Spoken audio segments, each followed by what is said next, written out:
اور بڑی قداور شخصیت موجود ہیں، شیخ الحدیث ہیں، ماہر علم وراثت ہیں۔ جب بھی ہم ان کو مدعو کرتے ہیں وراثت کے حوالے سے کوئی بھی ابہام ہو اس کو کلیئر کر کے جاتے ہیں۔ آج بھی تفصیلاً گفتگو کریں گے فضیلت الشیخ ابو نعمان بشیر صاحب، ان کو خوش آمدید کہیں گے۔ السلام علیکم شیخ، السلام ورحمۃ اللہ، کیسے ہیں؟ بارک اللہ خیریت سے؟ فیکم۔ رمضان الحمدللہ کیسا جی، آپ کا گزرا؟ الحمدللہ ماشاء اللہ جی۔ ماشاء اللہ، ٹھیک ہے جی۔ اس کے ساتھ آپ کو یہ بھی بتائیں کہ آپ پیغام ٹی وی کے ساتھ تعاون کرنے والوں میں جیسے شامل ہو سکتے ہیں، آپ ہمارا ایک پروگرام سپانسر کر سکتے ہیں، ہماری نشریات سپانسر کر سکتے ہیں، کوئی سیگمنٹ سپانسر کر سکتے ہیں، آپ 5 منٹ بھی سپانسر کر سکتے ہیں، ہے نا مزے کی بات۔ تو اسی طرح آپ پیغام کلب کے ممبر بنے یا تعاون کرنے والوں میں شامل ہو، تو ہمیں آج کی نشریات میں تعاون کرنے والوں میں کون کون ہیں جان لیجئے۔ صوفی گروپ آف انڈسٹریز شامل ہیں، سلوا بناسپتی اینڈ کوکنگ آئل بنانے والے شامل ہیں، روبی فوم بنانے والوں نے اشتراک کیا ہے، U M T A I powered education انہوں نے تعاون کیا ہے، دارالسلام انٹرنیشنل جو ہمیں ڈیلی مسلم لائبریری کی ایک کتاب کے حوالے سے بتاتے ہیں، یہ دارالسلام انٹرنیشنل کا سپانسرڈ ہے، فیملی فروٹ پروڈکٹس اور حسین حبیب پرائیویٹ لمیٹڈ کے تعاون سے یہ ٹرانسمیشن آپ تک پہنچائی جا رہی ہے۔ اور اب بڑھتے ہیں قاری صاحب کی جانب۔ قاری صاحب سے گزارش کرتے ہیں کہ تلاوت قرآن کریم سے آغاز کیجئے، پھر آگے بڑھیں گے۔ اعوذ باللہ من الشیطان الرجیم،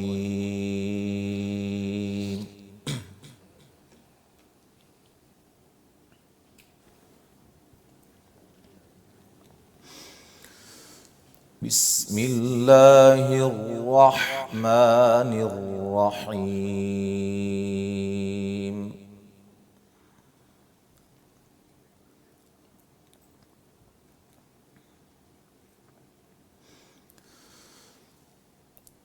یا ایہا الذین آمنوا کونوا قوامین بالقسط شہداء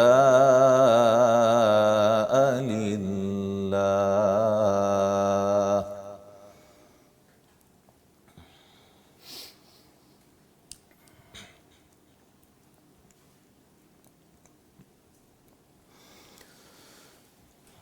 كونوا قوامين بالقسط شهداء لله ولو على أنفسكم أو الوالدين والأقربين،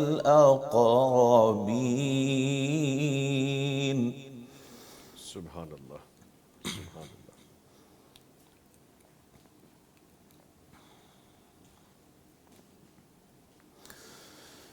إن يكن غنيا أو فقيرا فالله أولى بهما،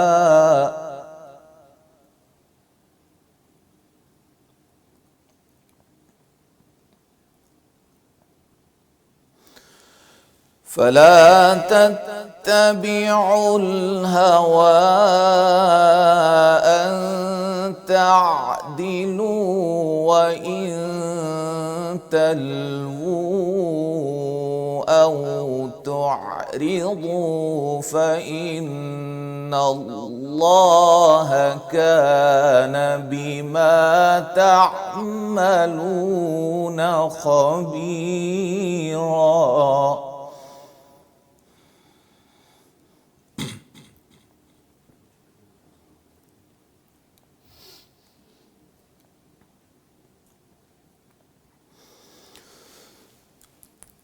يا أيها الذين آمنوا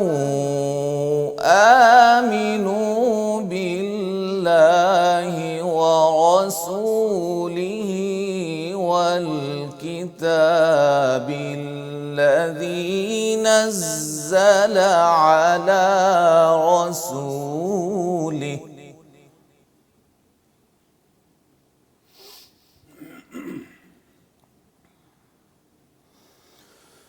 والكتاب الذي نزل على رسوله والكتاب الذي أنزل من قبل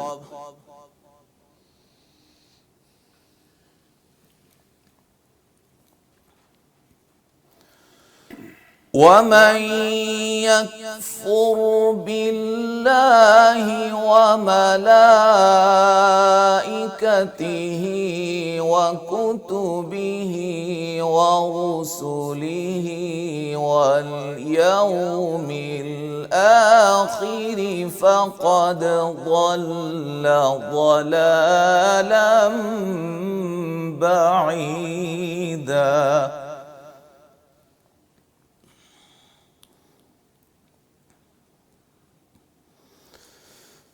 إن الذين آمنوا ثم كفروا ثم آمنوا ثم كفروا ثم ازدادوا كفرا ثم ازدادوا كفرا لم يكن الله ليغفر لهم ولا ليهديهم سبيلا. صدق الله العظيم.